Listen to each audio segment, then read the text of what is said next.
Out of sight, out of mind, and often out of focus.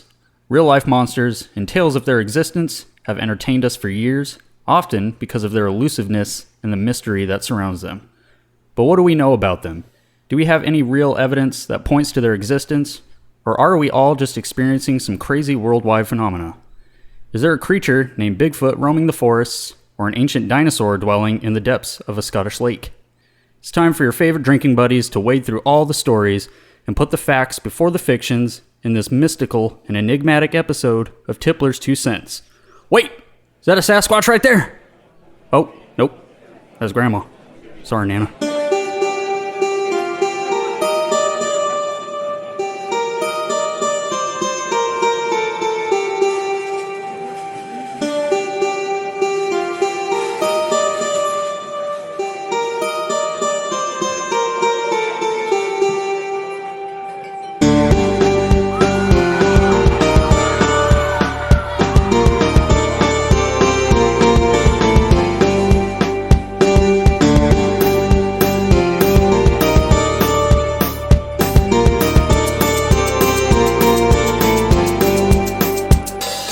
What's up, drinkers and thinkers, and welcome back for another fantastic episode of Tipplers 2 Cents.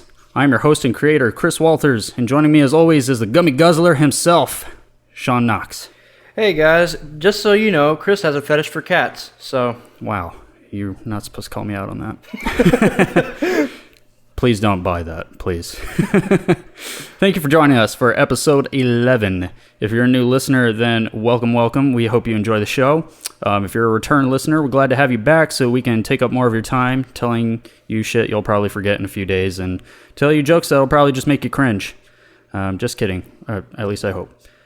Anyway, normally I would ask Sean if there are any updates, but from now on I've decided to just push those towards either the latter end of the show if we have any at all. We might just do them, later down the road, but right now there's not a whole lot of point. Anyway, let's go ahead and share what we're drinking today. For today's episode, I am drinking a gin and tonic from Tanqueray Gin and just store-bought tonic. Sean, what about you, good sir? I'm drinking a fuzzy navel, and it's part orange juice, peach schnapps, and grenadine. And I know it's girly, but I don't care. All right, well, let's go ahead and propose a toast as our tradition.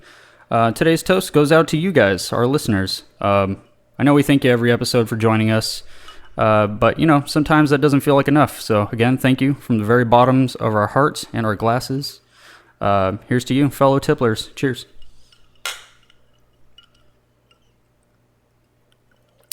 Yeah. It's pretty good. Righto, let's crack on to today's topics. Bigfoot and Loch Ness Monster. So first up, it's time to talk about the notorious Bigfoot, the ultimate hide-and-seek champion since at least 1884. Of course, I'm talking about Bigfoot, aka Sasquatch. So let's go ahead and give everyone a little rundown of who or what Sasquatch is and why he is known as Sasquatch and Bigfoot. So, Sasquatch and or Bigfoot is theorized to be a hairy, upright-walking, ape-like, or humanoid creature that dwells in the wilderness and leaves behind giant human-like footprints, hence the name Bigfoot. Well, more or less. Actually, the name Bigfoot was first used by a Wyandot chief who held the name in the 1830s, Wyandot chief obviously being an Indian chief. His nickname, Bigfoot, was derived from the immense size of his feet. Go figure. Bigfoot, the Wyandot chief, was also said to be incredibly tall, his height exceeding 6 feet tall. His strength was comparable to Hercules, the Greek hero famous for his immense and unmatched strength. Aside from the Wyandot chief Bigfoot, a well-known Lakota chief by the name of Spotted Elk also took on the name of Chief Bigfoot. Spotted Elk, though, seemed to have received this nickname for no real particular reason that I could find. Probably just because it's slightly better than Spotted Elk. Because Spotted Elk kind of makes one think of Spotted Dick. The sausage. Bet he probably got teased because of that. Probably something like, "Okay, everyone, listen up. We need to form hunting parties. Bear Fang and Soaring Eagle. You're with me." "Yeah, okay, Spotted Dick." "Hey, my name is Spotted Elk. Because I spotted an elk that one time, remember?" "Yeah, Whatever you say, spotted dick. Guys, come on, man. Stop it. It's not cool. I'm your chief. Please. Anyway, the creature aspect of this whole story began to come into play just a bit later in the early 20th century when two large grizzly bears were given the same nicknames in the headlines of newspapers and amongst hunters, the name being Bigfoot, not spotted dick or spotted elk. It was also brought about by sightings of a wild man or hairy man. The Salish word meaning wild man or hairy man is seskahets, which is obviously a Indian word. Therefore, it has been concluded that the word Sasquatch is merely an anglicization of the word, or in simpler terms, a white person's way of saying seskahets. Because, as white people hate saying shit the right way, we'd rather just put our old-fashioned American twang to it, make it easier on our freedom flappers to pronounce. Freedom flappers is ignorant American for mouths. An Indian agent assigned to the Chehalis band, J.W. Burns, was the first to coin the term of these wild men sightings sometime in the 1930s. The Chehalis band, who is now known as the Chehalis First Nation. I'm probably going to butcher these, by the way, so just, take it with a grain of salt, because I am white. So the Chehalis First Nation is what they're now known as, claim to have a close bond with the Seskahets. They believe that the Seskahets are actually more of a spirit, and that they have the ability to move in and out of the spirit world and the physical realm, which is, a really interesting and unique concept that I've only ever heard, doing this research. Have you even heard about this at all? Like any sort of spiritual take on Bigfoot? Because this is the first thing I've ever heard of. No, I didn't even the names I didn't really even think about, and that actually kind of makes sense, just to be like a Native American name. Yeah, you know what I mean. Yeah, and that was why I looked into this, because I myself was just curious about where we got the word Sasquatch from. And it does make sense when you think about it now. You're like, oh well, yeah, of course it has to be some sort of Indian. I don't know why thing. I always just defaulted to fucking just people not being creative with their names. Just be like, fuck it, call him Bigfoot because his feet are big. Yeah, got big ass feet. I don't know. But yeah, I know. Just this is the first time I've ever heard anything like that. So it was pretty cool to hear something new for Bigfoot. But obviously, that kind of spin on it puts a veil of mysticism over the Sasquatch's existence, which is why many diehard believers of Fur Daddy Senior probably dismiss it, because it's but it's still a cool take on the creature nonetheless. But it's obviously just for most people that you're not going to want to think of it as an entity or anything like that. Yeah. But honestly, it provides a good explanation as to why Bigfoot is so elusive and has been able to evade expert hunters and trackers with ease. Like I said, I know it's a tough concept to swallow at first, but given the context of this mythical creature, it's not that much harder to believe than his existence in general. But speaking of which, let's go ahead and dive into the possible existence of this creature, starting with some famous sightings and claims, and then we'll move on to explore the scientific evidence that could suggest whether or not it's even possible for a creature like this to actually exist. Sean, why don't you take it from here? Of course. So there are a couple of notable sightings and claims of Sasquatch or Bigfoot, with some even being supported by picture or video evidence.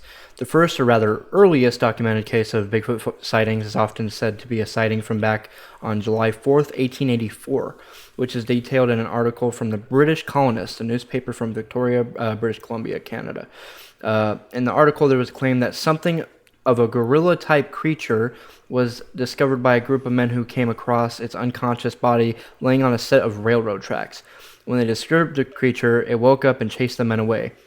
Unfortunately, not all of the men got away. One man fell behind his colleagues and was coincidentally dominated, and then savagely sodomized by the large ape man. Just like straight up endless butt poundings from a Sasquatch. The Squatch just kept the man as his new manwife, later renaming him to Sasqualina Bigfoot. Sasqualina and Sasquatch stayed married for 4 years, but later separated after Sasqualina filed for divorce in 1888. No, obviously I'm kidding. They did all get away. The creature actually ended up chasing them all the way up to the hill above the town before the men then corralled the creature on a rock shelf and then dropped a rock on its head and knocked it unconscious, which is a hell of a story, I might say. Now, the story concludes with the men supposedly capturing this creature, holding it in a jail cell, and then later nicknaming it Jacko. However, it is worth noting that many skeptics believe this to be a hoax, as it's riddled with inconsistencies. And the first inconsistency being that another newspaper from British Columbia, Canada, known as the Mainland Guardian, wrote an article just 5 days later stating that there's no such animal had been captured, and basically slandered the British colonists for being such a bunch of fucking dumb fucks. The second and biggest inconsistency was that on July 11th, 1884, the newspaper British Columbian reported that about 200 people went to view Jacko at the jail where he was supposedly kept, but people only found a man who answered questions about a creature that didn't exist. So, all in all, this was just a bunch of bullshit made up by a bunch of bored dudes, because, like, honestly, what was there really to do in 1884?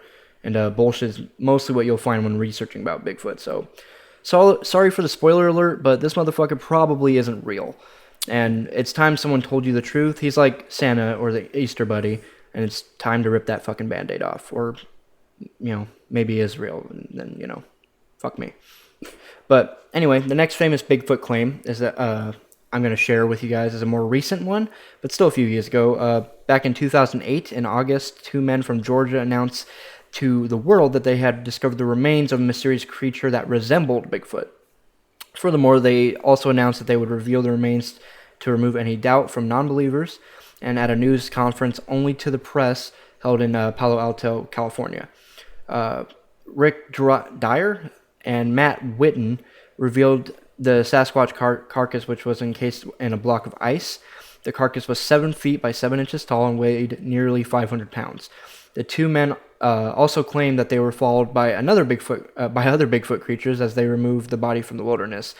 Initially, the only evidence of the body they discovered was a grainy photo of the remains inside a container covered in dirt and mud, and many skeptics and people with a firm grasp of reality and common sense found the photo to be very unconvincing, as did I when I saw him. Yeah, I was going to say, did you ever see the photo? Yeah, I saw those ones. Yeah, it's pretty obvious that it's fake. So fucking... and I do have the photo as something that we're going to post. So yeah, we'll probably post it this coming like Tuesday or Wednesday on our Instagram and shit like that. Make sure to follow. So the press comments they held didn't help either. The only person who seemed to try and validate their claims was fucking another Sasquatch enthusiast and crazy person, Tom Biscardi. And at that same press conference, Tom Biscardi was quoted as stating, "Last weekend I touched it, I measured its feet, and I felt its intestines." And ensured everyone that the remains were authentic. Once the carcass thawed out, though, it became immediately apparent that it was in fact a hoax. The body was later revealed to be nothing more than a Halloween costume stuffed with possum roadkill, slaughterhouse leftovers, and a pair of dentures to replicate the teeth, which is such a fucking like stupid, crazy attention grab. Yeah. Like, I hate that shit. Like, I don't like, how did you even like come to the conclusion like, oh yeah, this will work. You know what? Fucking Jimmy! Get those dead possum out the garage! And grab Grandpa's dentures off the nightstand. I need to make a Sasquatch, don't ask. And you know what? Fuck it. Were you a grill last year for Halloween? Shit, bring that! But yeah, it's so fucking stupid. Rick Dyer later admitted that this was indeed the case, though when he originally confronted with this evidence that the remains were a Halloween costume, he tried to claim that a government agent, fucking of course, had replaced the real body with a fake one. Fucking, yeah, sure, buddy. But like I said, he did later admit that the body was fake and that it was in fact a Halloween costume. But of course, just to try to save himself some embarrassment, but further embarrassing himself anyway, he just fucking tried to be like, oh, government agent. So Thomas Scardy, the Bigfoot enthusiast who endorsed the fake body, claimed that he was deceived and that he never intended to trick anyone. To save face, because he must be a very trustworthy Bigfoot expert. Yeah, I'm also an expert on a mythological creature. I'm an expert on hobbits. I know that they mainly reside in a green hill in a green hill-covered land called the Shire. They are known for their nimbleness, being light on their feet, and defeating Lord Sauron and his army of orcs, as well as destroying the One Ring, thus saving Middle Earth from enslavement under the rule of a powerful and dark ruler. So, I didn't know that. Yeah. I hate when people try to pretend that they're an expert in something, just giving themselves a pretend PhD. Yeah. So many times during research, I came across people with the title of Bigfoot expert. How can you be a Bigfoot expert when you don't know if he's real? Yeah. It fucking doesn't make any sense. Like, is that an actual title you get, or is that just self-proclaimed title? It's a self-proclaimed title. Like, is there somebody out there handing out certificates? I'm sure there's some sort of like school or something that someone tries to fucking like juice that like cryptozoology really, diploma. That super niche market. But that's becoming a Bigfoot expert is just the same as Chris being able to fucking find the female orgasm. It's not. Yeah, it's impossible. And half the time, I don't even care, to find it. Anyway, back on topic. This wasn't the end of Rick Dyer's Bigfoot shenanigans. In 2012, Rick Dyer was involved in another Sasquatchian hoax in which he claimed to have shot and killed a Bigfoot creature while hunting in San Antonio, Texas. He claimed he lured it out by using Walmart-bought ribs slathered in a special barbecue sauce that he had created. Already this sounds fucking bonkers. Sorry about the phone, I left it on. Once again, Rick the Hoax Dick Dyer claimed he had in his possession a Sasquatch corpse. This time he had various other people endorse him once again by claiming he had DNA testing done by an unnamed university and went as far as showcasing the body to the public. He did this by placing the corpse into a plexiglass coffin, which you can peek in at the Sasquatch body from a distance, not up close. To view the corpse, it was $10 for adults and $5 for children. Oh, fuck. How the fuck anyone actually spent money on this is, well, it's just beyond me. Yeah. Long story short, once this claim was further inspected by people with more than half a brain and actual backgrounds in science and biology, this was once again revealed to be another hoax. Dyer later revealed that he had once again fabricated a false corpse by using latex foam and camel hair. I should also end these two stories by revealing the big twist about Rick Dyer. Anyone want to guess Rick Dyer's profession?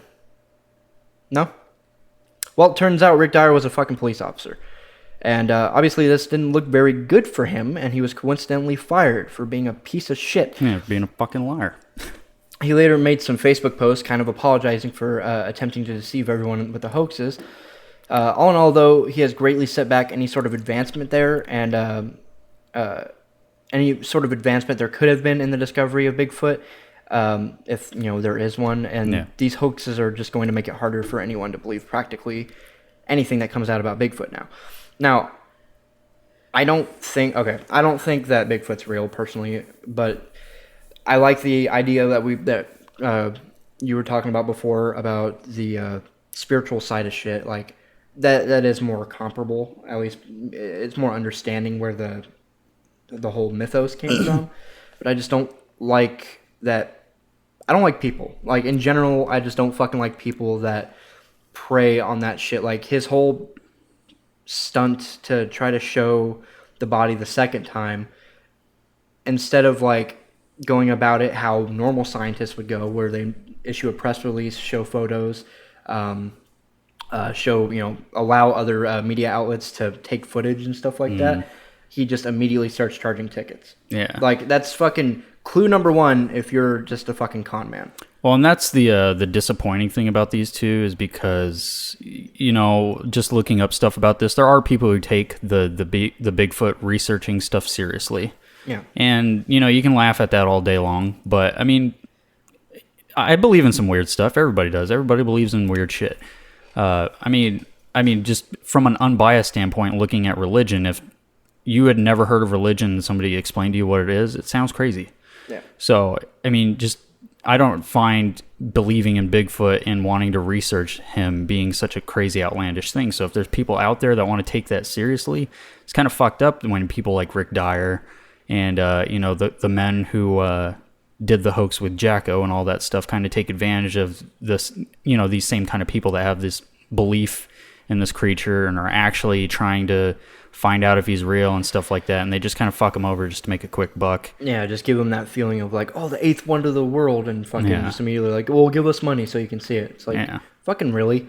Because no one who's actually that passionate about finding like a creature of this, legendary status, if you're genuinely that curious or that like determined to find Bigfoot, as soon as you find him, you don't give a shit. You're gonna show fucking everyone. Yeah. You're not gonna charge a fucking penny.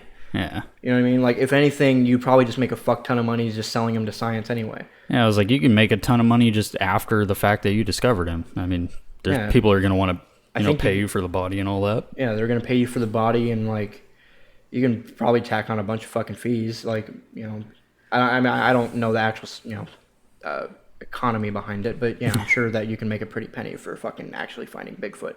But that's besides the point. Like, if you really did want to show or find Bigfoot, that's probably the first thing you're gonna do is be like, dude, fucking come here, I found Bigfoot. And they're gonna be like, bullshit. I'm like, no, seriously, come here. Yeah. But I mean, that's all this guy was chasing too, is he's just chasing the fame that you get from perpetrating a hoax. So I think he didn't ever care if he was going to get found out or anything. He just cared about getting his 10 minutes of fame. And now, unfortunately, he's more popular than a lot of the other people who've probably made any sort of headway in like the, actual research of Bigfoot. And of course, other dipshits still probably back him because they're like, oh, well, he got fucking turned on and blah, blah, blah. Like, yeah, I know. I guarantee there's still some conspiracy theorists out there who actually believe, like, oh, well, no, he just came out and said that he faked all of it because, the government was, bending his arm and telling him, like, hey, if you tell anybody you actually found a Bigfoot, we're going to kill you and your whole family. I'm like, no, he was an asshole. He's a fucking asshole liar. He just wanted to, trick people. He just wanted to get money. Yeah. If he had actually ever found anything, he wouldn't have done it a second time and made a fucking museum out of it. Mm-hmm. Like we were saying, if you actually killed and found Bigfoot, you wouldn't fucking go try to sell tickets for people to see it. Yeah. You'd just be excited that you fucking did. Yeah. I don't know. I hate people like that so fucking much. But I'm gonna take a sip if you can go ahead. Well, yeah, there's still one more sighting we need to talk about for old Sasquatch before we move on. And it's probably the most famous of them all, which is the infamous short film by Bob Gimlin and Roger Patterson. Not to be confused with Robert Pattinson, the actor. Wouldn't that be some shit, though, if he was responsible for the infamous Bigfoot video? Wouldn't make a lick of sense, seeing as how the short film came out in 1967. He wasn't born until 1986, but that's just part of the mystery. I mean, he is a vampire. He is a vampire. Now he's Batman. Yeah, now he's Dude, by the way, if you guys saw that trailer... Yeah, just watched that trailer right before recording this. The trailer was pretty badass. Yeah, it was actually looks pretty good. But yeah, anyway, now the video that Bob Gimlin and Roger Patterson made was a film that was responsible for the most widespread photo of Bigfoot ever. It's called, or referred to as, Frame 352, which is that side shot of Bigfoot with its arms spread out. Yeah. You should know what I'm talking about. But if not, that's what our Facebook and Instagram pages are for. We'll have our social media wench upload the photo on those platforms on there. And yes, that is her official title. And no, she doesn't find it degrading. She likes it. Trust me. Anyway, the Patterson-Gimlin film stands to date as one of the strongest forms of evidence of Bigfoot's existence. In the short film, we see an unidentified object or subject, the Bigfoot, casually stroll across the screen, then turning and looking towards the camera before disappearing into the tree line. Many skeptics have exclaimed that this must be a fake because, just natural... Off the bat, there's going to be skeptics anyway. Yeah, it was like natural instinct is to just automatically think, like, this is fucking fake. Because, most of them come to the same conclusion that nearly everyone does when they watch the video, that the Sasquatch on the film is just a man in a costume. Patterson and Gimlin have both denied these accusations countless times. But contrary to their denial, a man by the name of Bob Hieronymus?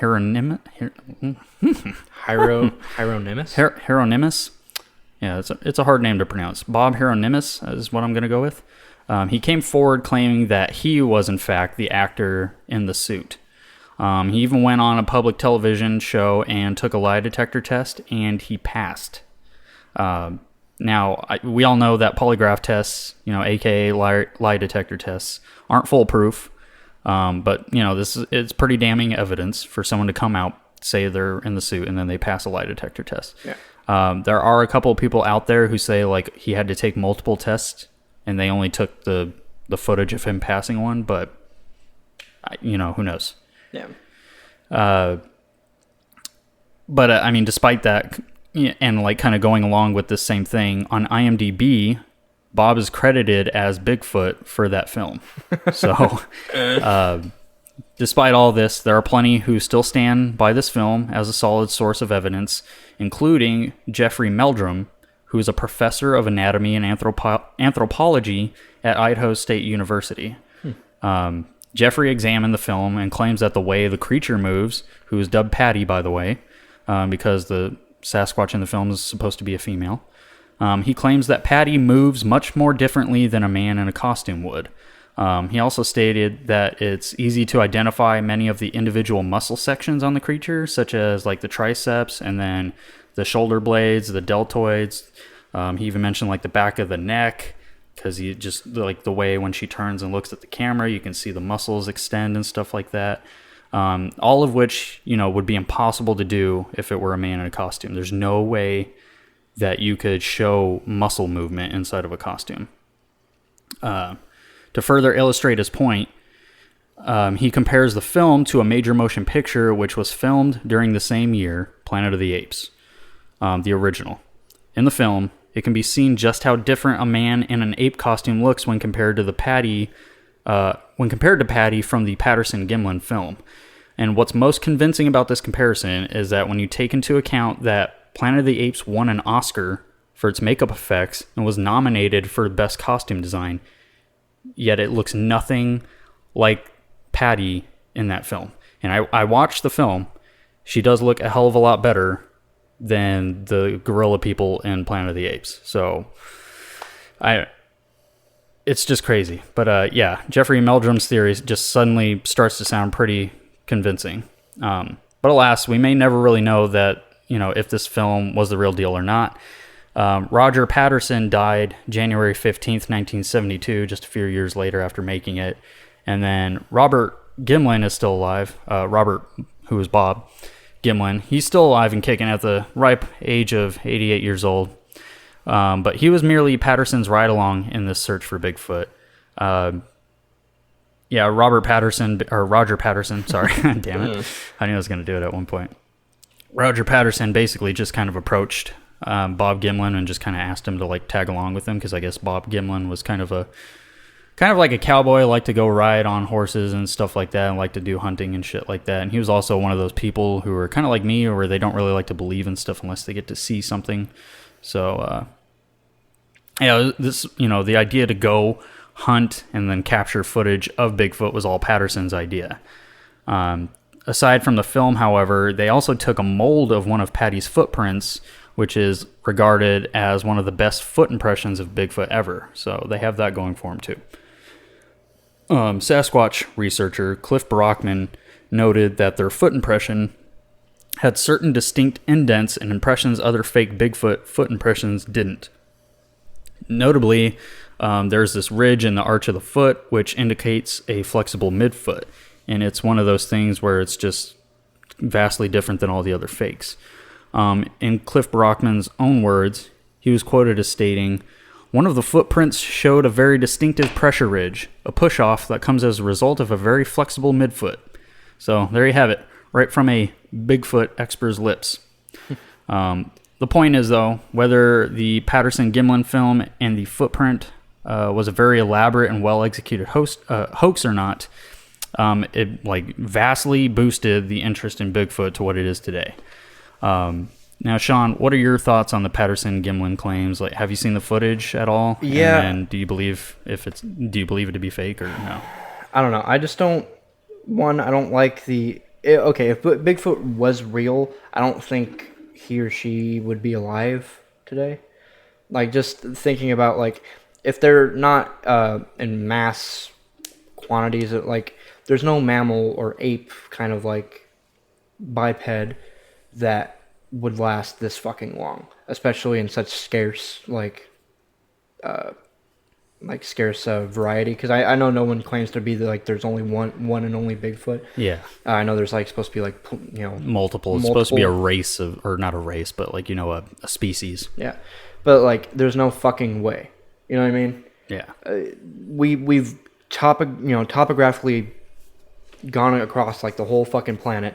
We would have ran into a good chunk of fucking Sasquatches or Big Feet by now. Yeah. So it would be cool if they existed. Having another biped humanoid kind of thing. The missing link kind of animal, but I don't know. I don't think that they exist anymore. Or if they did exist, back in maybe the 60s and 70s, maybe, I don't know.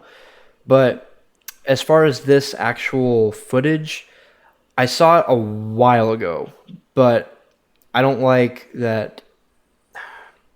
I don't want to shit on the fact that it was out of focus, because I know it wasn't advanced technology like we have now, so I can't really shit on that. But it's also just it is very odd that big the anatomy science or anatomy fucking professor and shit, we're just going into oh well, it could have happened. It's weird even acknowledging the fact that that footage is true, just because of I'm how mathematically that just doesn't work though.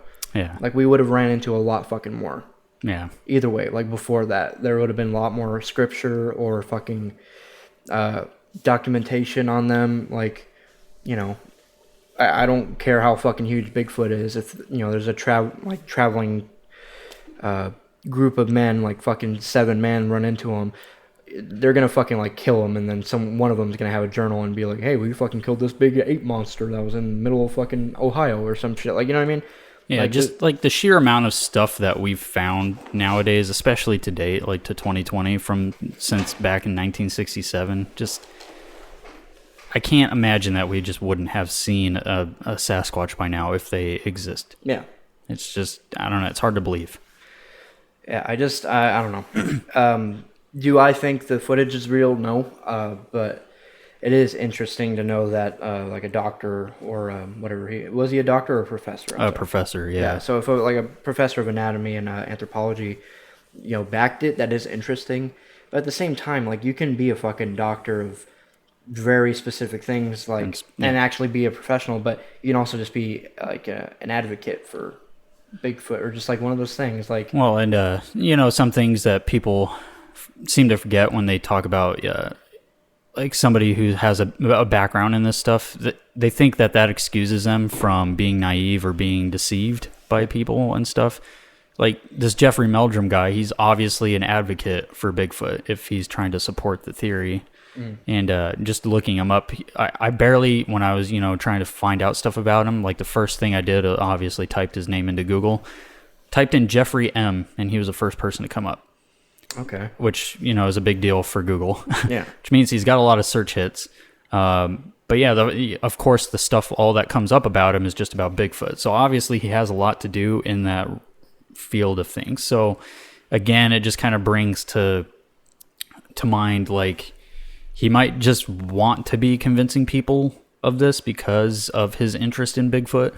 And if not out of I'm not necessarily saying it's a malicious intent to fool people into thinking that Bigfoot's real, but just,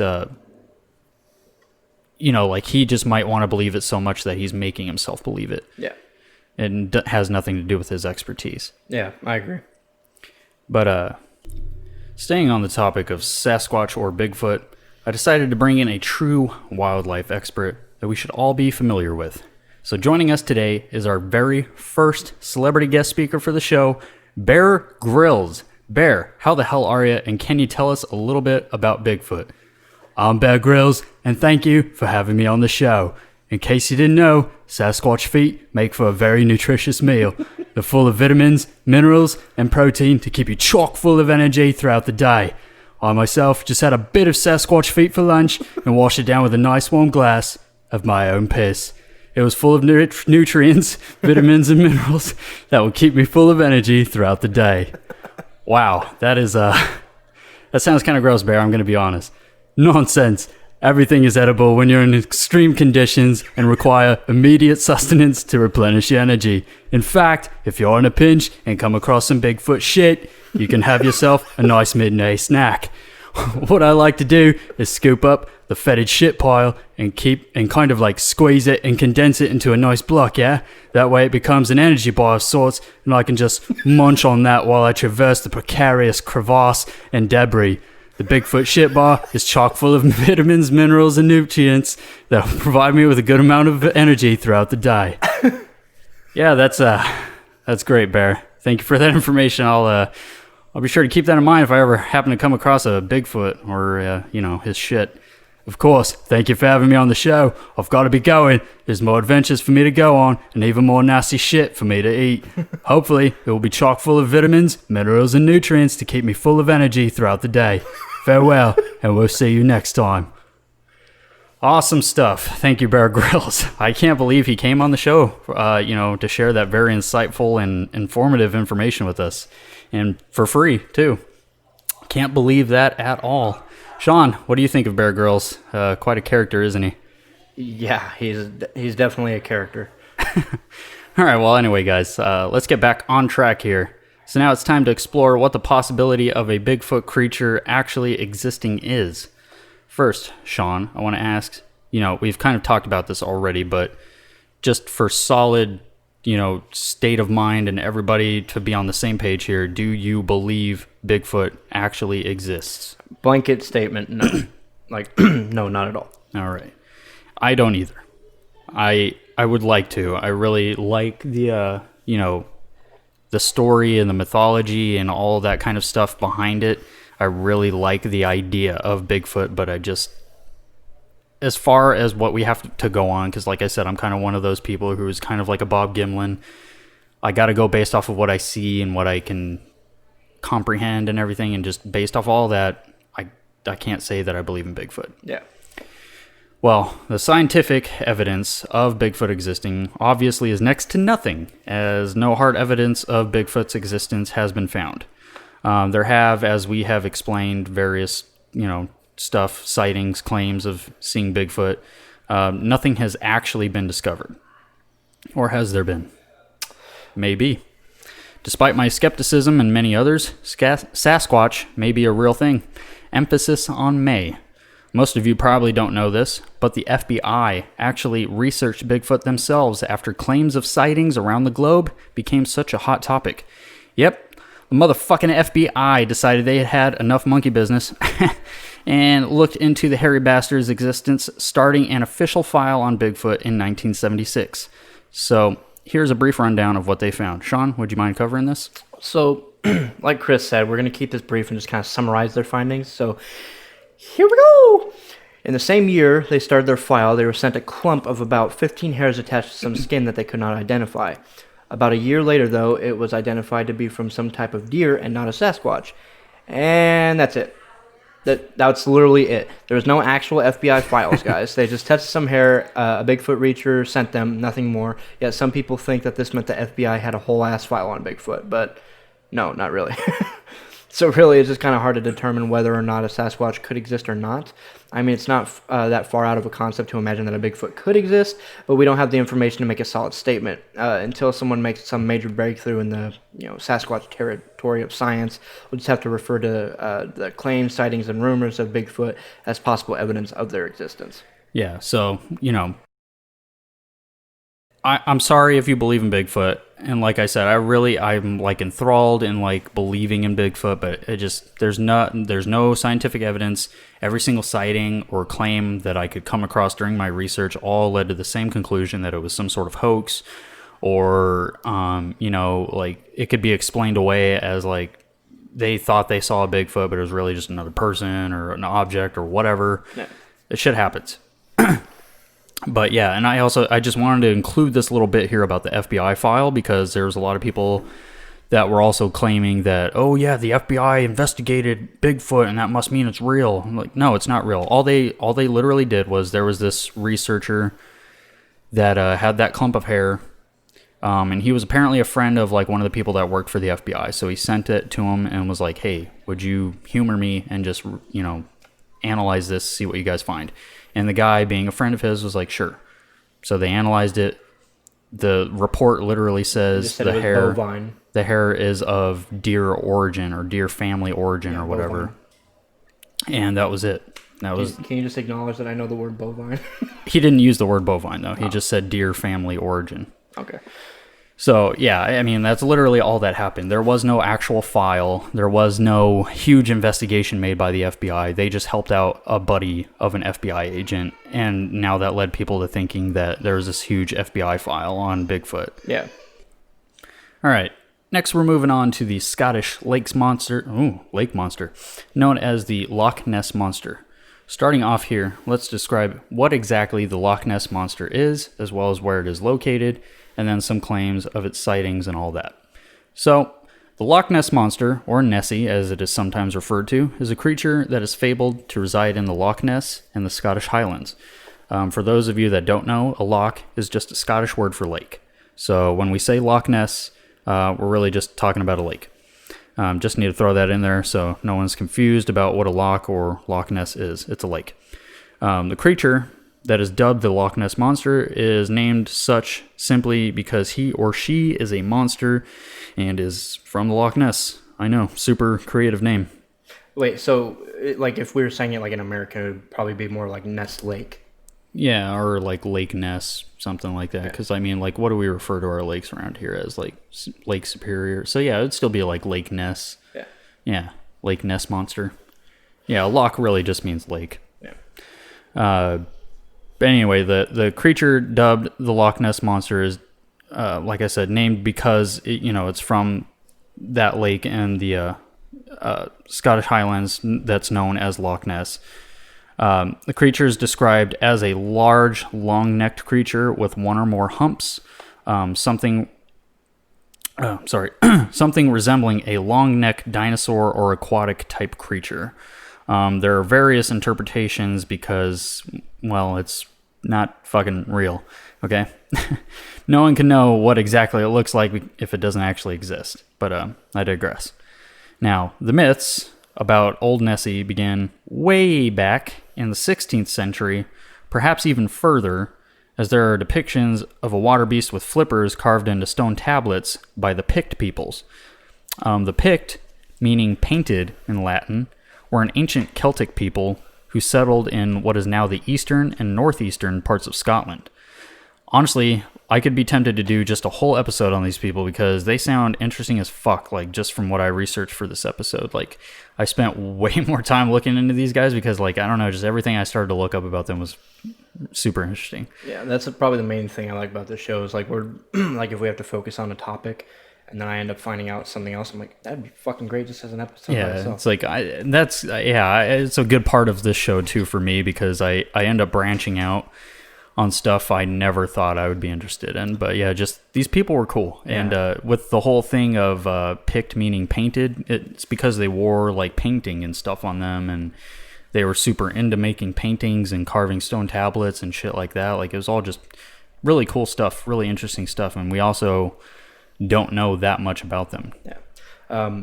Did I ever tell you that, just really quickly, sorry, but did I ever tell you that after episode 1, a listener of ours, Brett Meeks, I know personally, he told me about the 411 disappearances. Have you ever heard about that?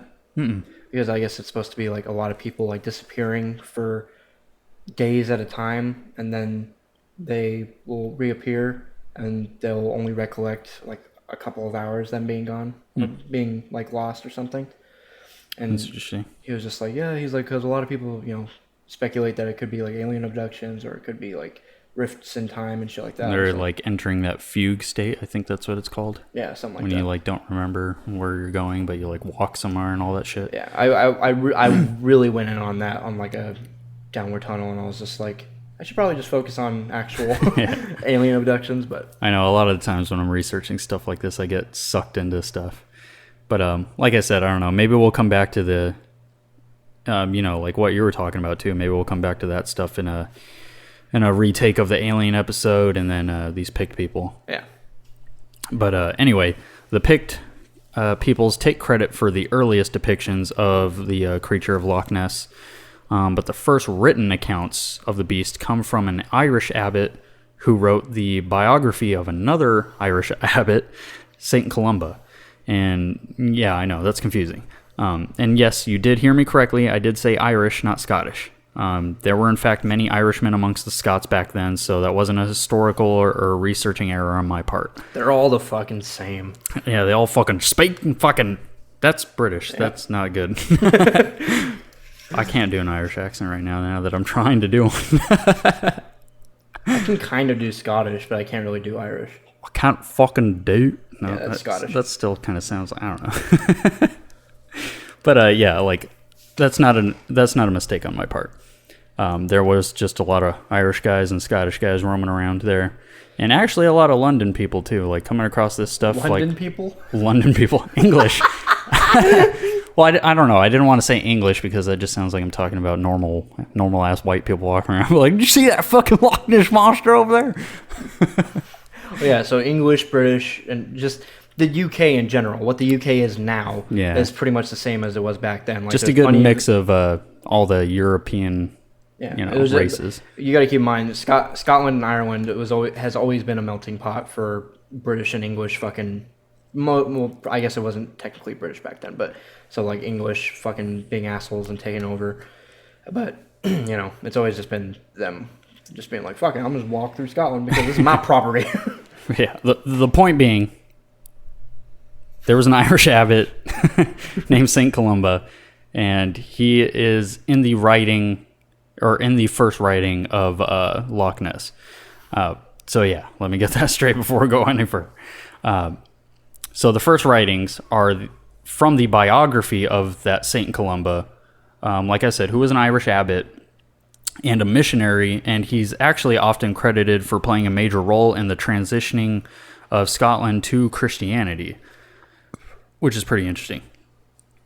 He's also described in the biography written about him as having a brief encounter with the Loch Ness monster. Apparently, St. Columba comes across a group of men, one of whom has just been bitten by the creature while swimming. When the creature prepares to attack the swimmer again, St. Columba intervenes.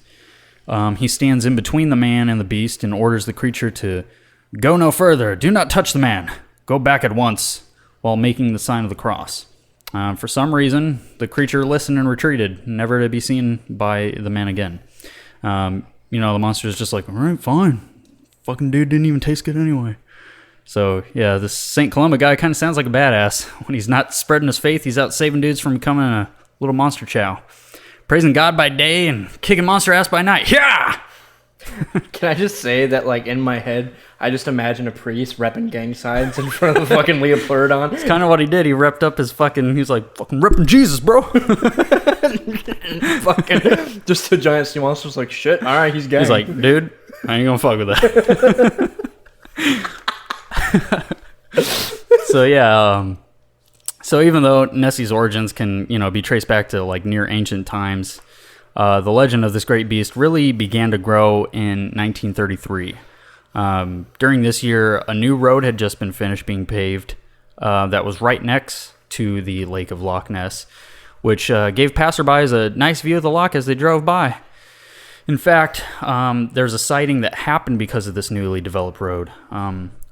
One warm summer day on a bright and shiny afternoon, a gentle Scottish couple took a nice soothing drive in their Ford Model T right on the new road next to the beautiful Loch Ness. The Scottish gentleman leaned over and snuck a sweet, soft kiss on the Scottish lady's cheek. She blushed and giggled, turning away. The Scottish gentleman smiled, then turned his gaze back on the enchanting lake as he drove, taking in the gorgeous view and the serenity of the peaceful day. When suddenly a giant fucking sea beast emerged from the depths of the Loch Ness and bit the woman's head off. Blood sprayed the gentleman's face and he screamed in horror as his lovely young wife's headless neck continued to splatter the car with fresh crimson blood. No, of course that didn't happen. Well, what did happen, however, we'll have to wait because right now it's time for Tipplers Tidbit. Today's Tipplers Tidbit is keeping the theme of our current cryptid with a little alcohol fact about Scotland. The Scottish people have a reputation as connoisseurs of the drink, and that reputation holds true. Today's Tipplers Tidbit is this. Across Scotland, adults drink about 10.2 liters of pure alcohol per person in 2017, according to an NHS Health Scotland report. Also worth noting, in 2017, the amount of drink sold in Scotland was the equivalent to 19.6 units a week for every person, higher than the UK recommended limit of 14 units a week for men and women. So, yeah, Scottish people really like to drink. Fuck yeah. I want to go there one day, like, seriously, I do. Maybe I'll run into Nessie. I wonder if Nessie drinks too. Anyway, spin your Tipplers Tidbit. Tipplers Tidbit. So, the real sighting of the Loch Ness Monster in 1933 was not the one I told prior to the Tipplers Tidbit, but instead the one that Sean will recount for you now. Sean? Yeah, so the real sighting that happened in 1933 occurred on July 22nd when Londoner George Spicer and his wife... Londoner? I am on my second fuzzy navel. So when Londoner George Spicer and his wife were driving on the new road known as Lakeshore Road after returning from a holiday getaway in northern Scotland. Upon driving on this road, the couple claimed that they nearly crashed into what they described as looking like a dragon or prehistoric animal. They further stated that this creature, after spotting the couple, then scurried off into the murky water before they can get a better look at it.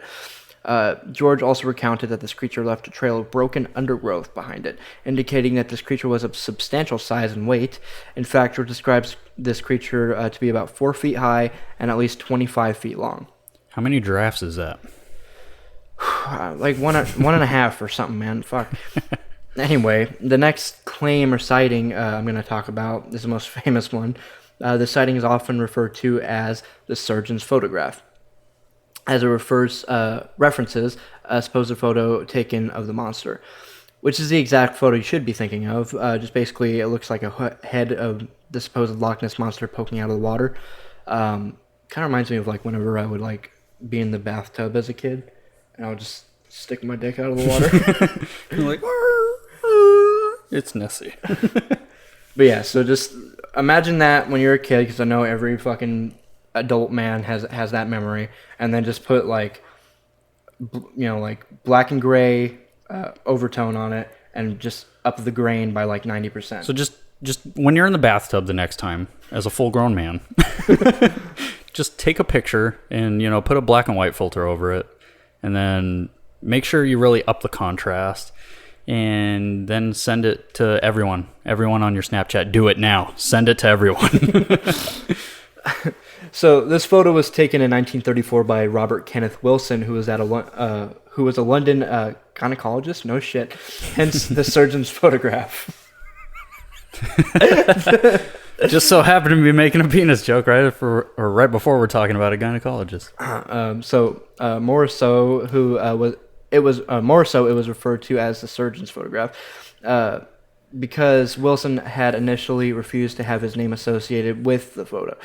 They just decided to call it the surgeon's photo when it was published in the Daily Mail, a British newspaper. There was actually 2 photos taken by Wilson, but the second didn't attract the public eye like the first photo because it was much more blurry and hard to tell what it was. The second photo, though, supposedly showed the head of the creature in the diving position. Now, this photo is widely regarding as many things with this episode as an elaborate hoax. I can't fucking talk, guys. I'm sorry. Most people assume that the object or creature in the photo is either driftwood, an elephant. Why the fuck? Okay, an elephant or some type of bird, which, let's be honest, are all still pretty weird, especially a fucking elephant. Like, I'm no expert, but I don't think that there's many elephants roaming around in Scotland. And fuck, if there is, that is the craziest shit I've heard of in a long time. You know what I pictured for some reason when I thought of this? An elephant wearing a kilt. Yes. Like, do you remember the scene in Aladdin when he's changing Abu into a bunch of things? Oh, and he's I wearing think the there's hat? a part where he changes him into an elephant and he's still wearing like a Scottish thing. Or maybe I'm just combining two different fucking scenes. But I swear there's a part where he combines him into something that's Scottish. He's still wearing the hat. He's not wearing a kilt. They're not either wearing a way, kilt that's anyway. what my brain fucking took me to when I saw this shit. Abu doesn't wear. Does Abu wear pants? No, he doesn't. Right? She's got his monkey dick swinging. All right, getting way off topic there, but I just wanted to throw that in there. But anyway, let's just assume there isn't a fucking elephant.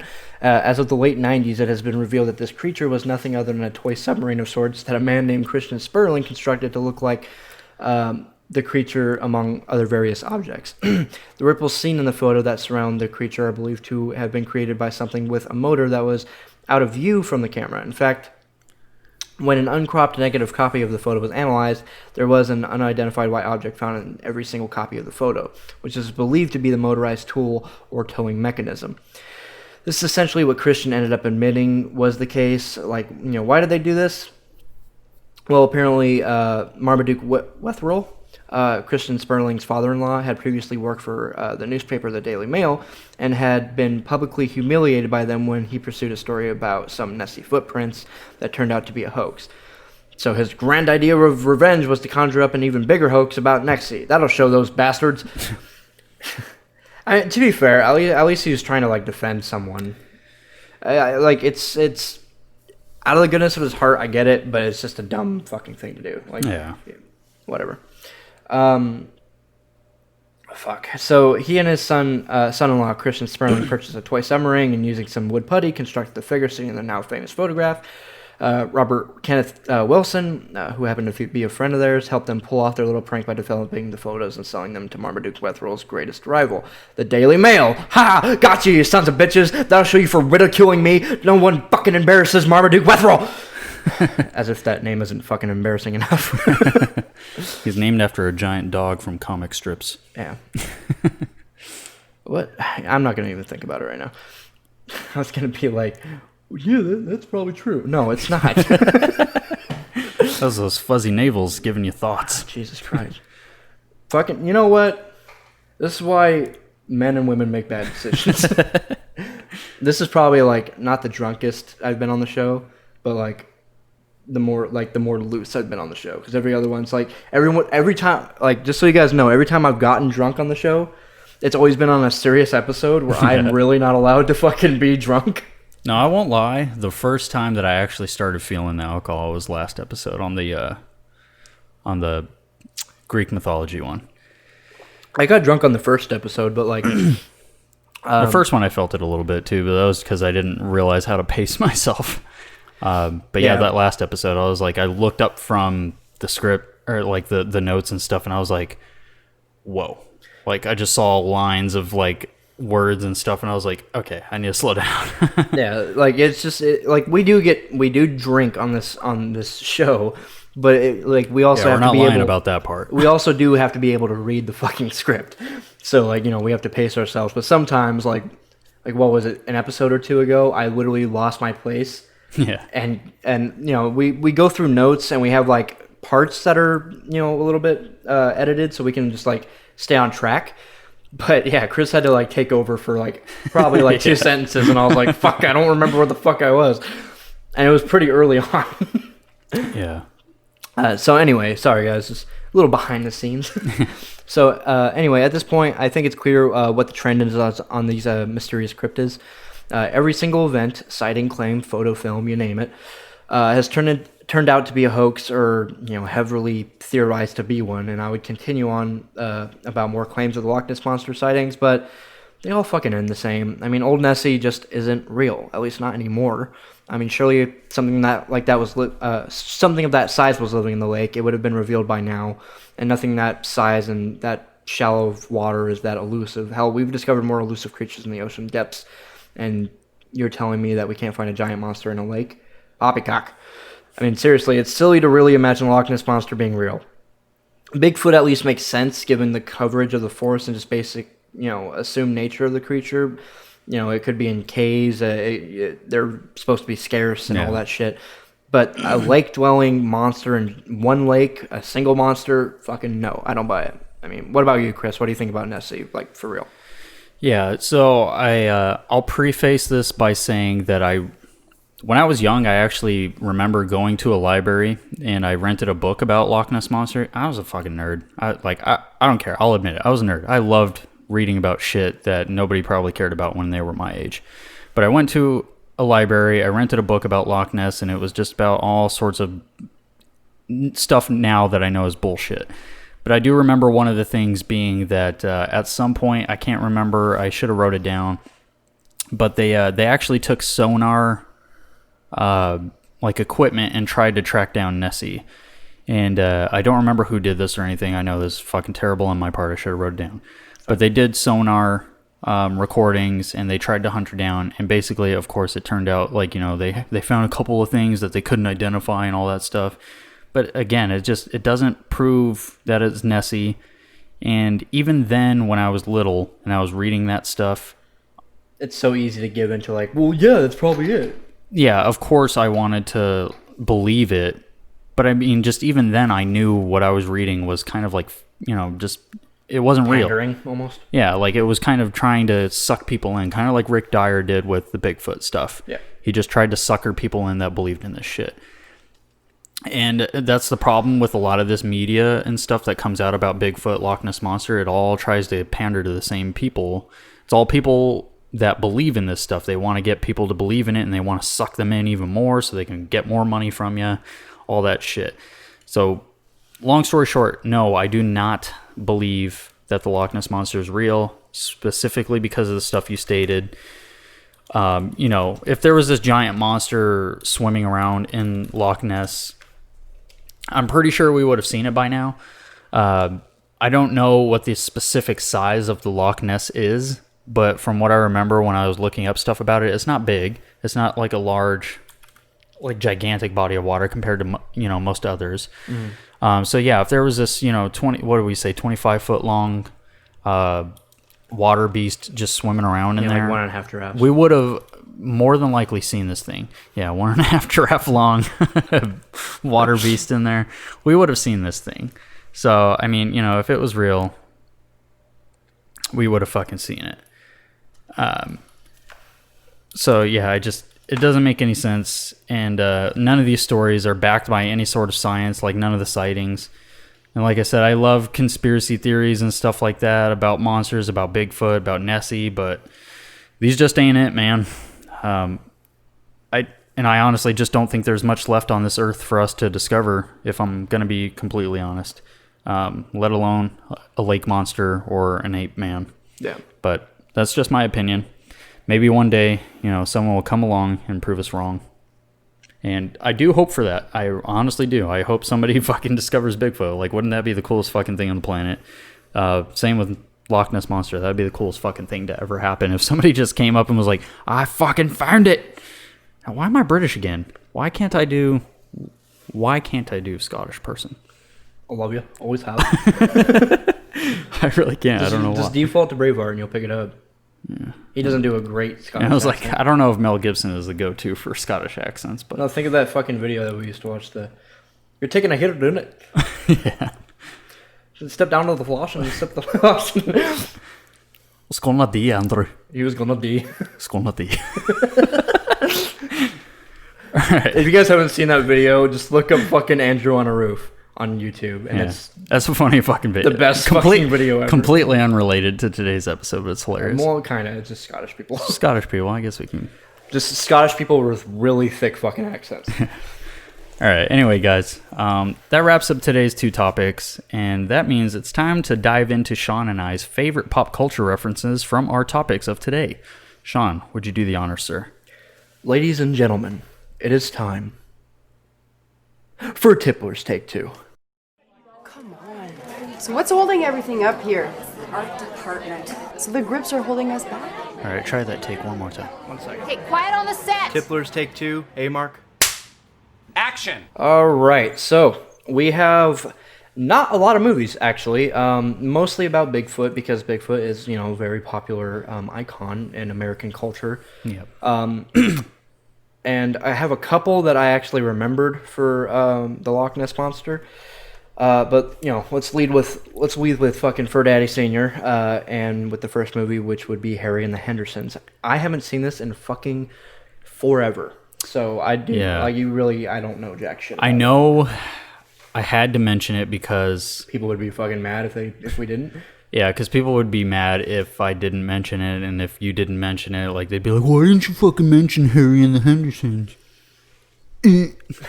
No, I know we needed to mention it. Yeah, I can't say I've seen it in fucking forever. Like, I think the only time I ever even actually watched it was on, like, not cable, but like Dish TV or something. It was something like I just watched it in passing. I never really like paid much attention to. Spare me your fucking criticism. It's an old movie. It's like from the 80s or something. So Yeah, I don't think I didn't. I think I enjoyed it, like, when I watched it. I really can't remember any details. it's pretty cringy compared to today's stuff too, because sure. obviously it's a lot of like a man being in a suit and stuff like that. But that's another good reason why to bring it up, because if you want to watch the Patterson Gimlin video from 1967 and compare it to Harry and the Hendersons, which I do plan on doing because I was fascinated by the stuff I was doing when I was researching. Yeah, like compare the two, because the Harry and the Hendersons thing, I think it was a lot of animatronics, but I also believe it was a person in a suit, if I remember correctly. And then Patterson Gimlin is supposed to be, theorized to be a person in a suit. So it's a good comparison to make, as well as the Planet of the Apes reference that Jeffrey Meldrum made. Yeah. And like I said, he did make some good points. I know this is backtracking a little bit, but he made some good points about the muscles showing through and stuff like that. It really was, like, when I was watching the videos and stuff like that, it really was like you could see defined muscle shapes and stuff. And I'm like, I don't know how they would have pulled that off in 1967. I mean, special effects were not a thing really in 1967. Yeah. I don't even think the first real, like, solid special effects came out until the 90s.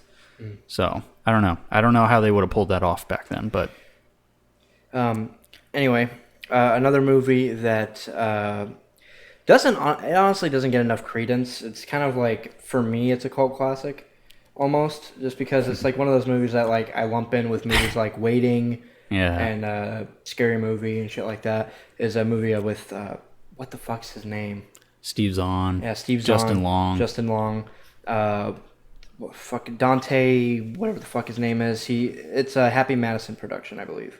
Yeah, I think it's one of their lower budget movies. Yeah. So it's a movie called Strange Wilderness, and it's essentially Steve Zahn he's the son of a really famous, like, Steve Irwin-esque kind of person, and he's trying to, like, follow in his footsteps and become a wilderness explorer like him. And basically his ratings start going down simply just because he's not his father. And he's also a fuck up. He smokes weed and he drinks all the time. And his episodes are fucking trash. His not his cast, but his crew is just really, like, they're the same way. They're just fucking, they're either drunk or high and shit.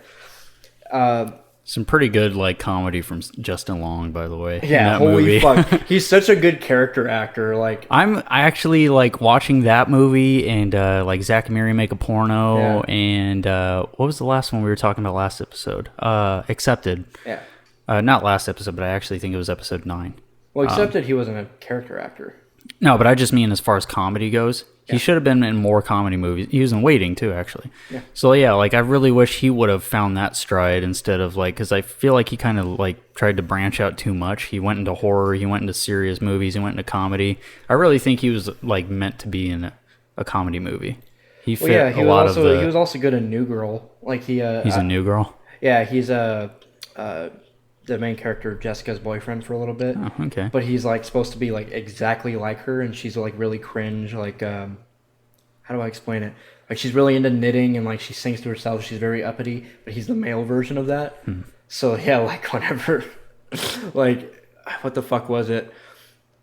she hadn't had sex in a long time, and she's trying to like spice it up because she's like, what if my ex cheated on me because I wasn't good in bed and blah blah blah. So she like fucking scares the shit out of him, and she like ends up like choking him and shit. And he's like, I can't do that. And yeah, like they end up like role playing like a fucking like the only voices they can do. So she ends up doing like a fucking weird like, oh, come on, darling, you can do this. Like kind of shit. Old Victorian fucking... Yeah, and he like does like this or weird... vaudevillian, that's what it's called. Yeah, and he does this weird like fucking like, oh yeah, sweetheart. And they're trying to role play and it just doesn't fucking work out. Like, dude, it's probably like one of the funniest fucking scenes I've ever seen. That's funny. Especially in TV. But yeah, like he's just such a good fucking character actor. And especially in this movie because he just plays like a bona fide like Cheech and Chong level fucking stoner. Yeah.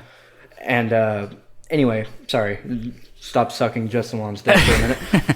But so the premise of the show, the premise of the movie is, his show's failing, so he needs something big to give him to get him ratings. And he goes on a quest to basically find Bigfoot. He ends up getting a map from a legendary, tracker or whatever, and he gets into the point of what the fuck is it? I don't know. He finds a tracker and he has to like fucking get that guide or whatever, like from Vietnam, like a Vietnam vet. And yeah, it's just a really fucking great movie. So another sighting of Bigfoot in the cinema world or universe, whatever, is probably one of my favorite movies, and I know it's one of Chris's fucking all-time favorite movies. Is a Goofy movie. It has a legendary scene in that movie where fucking what song is he dancing to? Bigfoot. It's from the Bee Gees. I can't remember what song it is exactly.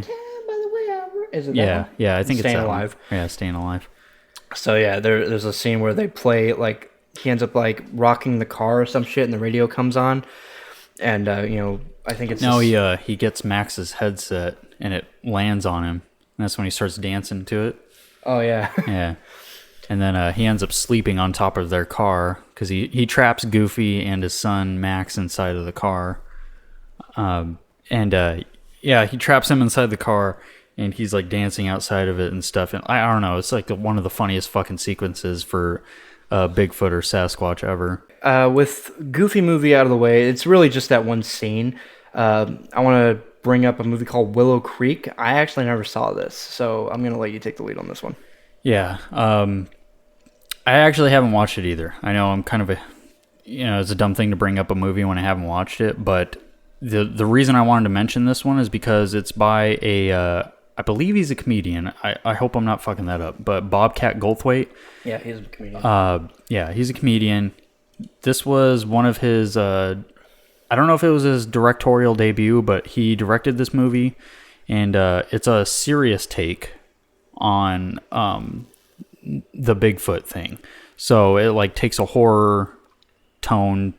So like, if you're looking for like a serious horror movie about Bigfoot, this is one of the ones that you can watch. I haven't watched it myself. I do plan on watching it.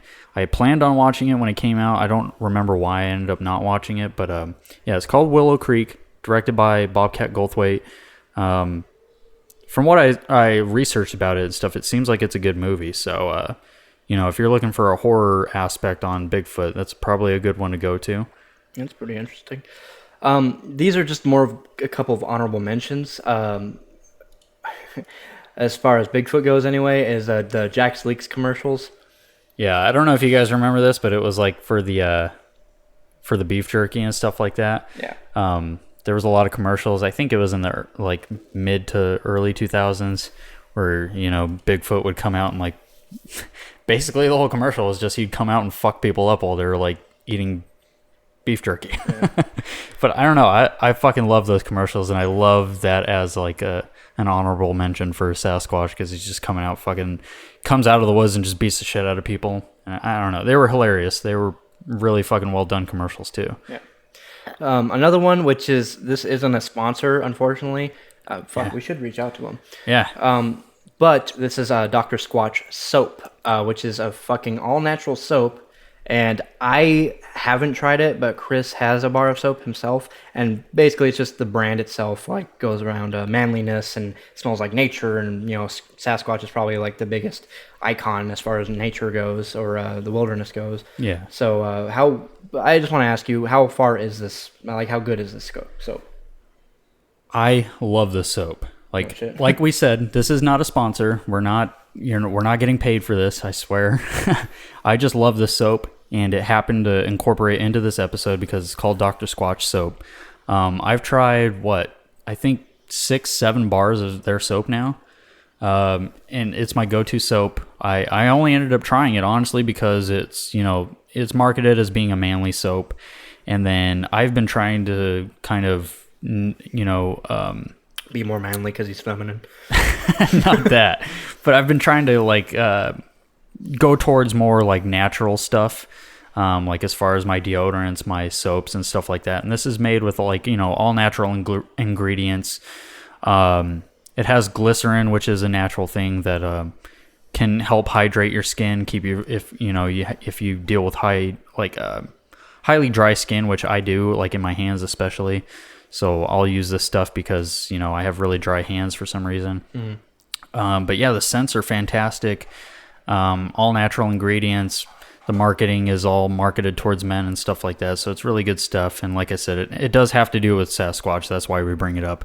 Other than that, we're not getting paid for it or anything. I wish we were. And if you happen to be somebody from Dr. Squatch Soap and you're listening, then fucking please reach out because we'd love to sponsor you. And I would love to sponsor you because I love your soap. Yeah, for sure. Anyway, now that we're done sucking Dr. Squatch soap stick, let's go into Loch Ness. There's not a lot that I can really think of. But, just doing a quick Google, there's a movie called Loch Ness. It's rated 5.5 out of 10 on IMDb, 3 out of 5 on Radio Times, 4.2 on Vudu. I mean, it's a family fantasy movie. I'm sure there's nothing really wrong with it. So yeah, check it out. So, it's rated PG, fucking, who cares? Your kid will probably like it. Family fun for the whole family and family. Another one I actually remember seeing. Yeah, this is one that I was going to mention, but I didn't know how relative it was to Loch Ness. No, it's on the shore of Loch Ness. Okay. So yeah, there's a movie called The Water Horse: The Legend of the Deep, and it's another family movie. It was made in 2007, whereas Loch Ness, the movie, was made in 1998, 1997 or something.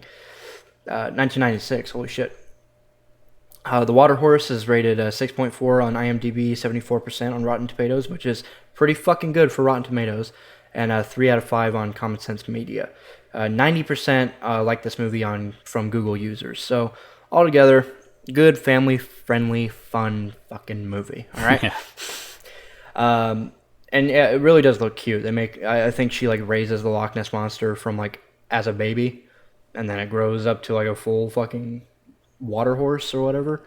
Yeah, I don't know why it's called water horse, but I guess that's their term for Loch Ness. I don't know. It's supposed to be a creature from Scottish mythology, which I think is bullshit because there's a very similar creature from Greek mythology. Yeah. I don't remember the actual name of it. Yeah, I know what you're talking about though. I can't remember either. But either way, yeah, there's not much on Loch Ness. If you guys have any movies, you can always email us and fucking let us know. And honestly, we just didn't have a lot of time today. We were super fucking busy today to get into even more movies and even more concepts of cryptids and stuff. But that is pretty much it for Tipplers Take 2. And cut. Okay, everybody, that's a wrap. All right, guys. Thank you so much for listening to today's episode. Hopefully you were entertained all the way through. If you did enjoy this episode, please leave a review if possible and share the show with everyone that you know so that we can spread the word about this show. As always, if you guys want to support the show further, there are custom t-shirts available for purchase at represent.com/store/Tipplers 2 Cents. If you do buy one of those shirts, send us a picture of you wearing it and we'd really appreciate it. And actually, I would like to give Sean the platform to announce one of the newest shirts that we have, and that's going to a very good cause. Sean, would you like to tell everybody about that real quick? Yeah, so I just did a quick shirt design just because, I'll be honest. Me and Chris aren't rich men. We live pretty much at our means or below our means at all times. So I donated $10 to the Child Rescue Coalition. It wasn't a lot, but it's better than fucking nothing. But I just figured, like, look, I need to do something that can at least spread awareness and try to make money for the Child Rescue Coalition. If you guys don't know, the Child Rescue Coalition goes towards helping funding like search and rescue parties and all those kinds of things, and fucking preventing like catfishing and shit like that. Like it goes into it a lot. If you really want to look into it, please do. I actually really do want you to look into it. You guys might have seen it where Blake Lively spoke on it. She was pretty much what's the word, like, not renowned, like fucking praised for the fact that how blatantly honest she was. She's like, no, kids are getting raped. Kids are getting murdered. You guys need to know this. Stop. Her and Ashton Kutcher are good, they're fucking celebrities heroes that stand up for this shit, because it needs to be talked about. And I know it's hard to hear about this stuff, but it needs to be talked about. We need to spread the word about this stuff. Using that hashtag Save Our Children. I don't care how trendy it is. Do it anyway. Yeah. I don't even care if you're doing it for the trendiness. Fucking do it. So that is what the shirt is. I make it completely wearable. It actually doesn't have any representation of our show whatsoever. You just buy it from our shop. It says Save Our Children in pastel coloring. Kind of looks like a children's lettering. Excuse me. And all the profits on our side of it go towards the Child Rescue Coalition. So just a quick overview. When you order a shirt, a good portion of it goes towards the company that makes the shirts, the website that makes the shirts, and then they send it to you. We only get the designer profit of it, essentially. So they have all the blank shirts, and we design it. We get the designer, profit. So like if a shirt's $20, it costs $13 to make it. Then the $13 goes to the company, the website, and the remainder goes to us. What I'm saying is the remainder that goes to us will go to the Child Rescue Coalition. So please go on represent.com/store/Tipplers 2 cents and find the shirt that says Save Our Children, and that's the title of the shirt as well. So it's easy to find, easy to look for. It comes in, I think it just comes in white right now, or I think black, a couple extra colors. I'm not sure, but since it's pastel, I think I just went with white and black. But like I said, has no actual representation of Tipplers 2 cents. If you're not into brand recognition, I understand that. I'm the same way. Yeah, as far as that shirt goes, we don't care if you're repping us. Yeah. We just want to save the kids, man. That's all we care about. Yeah, it has nothing to do with Tipplers 2 cents. I just want it to fucking raise awareness and get money to the Child Rescue Coalition.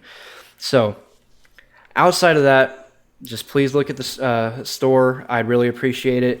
Honestly, I'd prefer you buy that shirt over our shit, because we don't need money that fucking badly. We're fine. 100%. Outside of that, please follow us on Facebook and Instagram for additional content such as extra videos and photos, as well as updates for the show.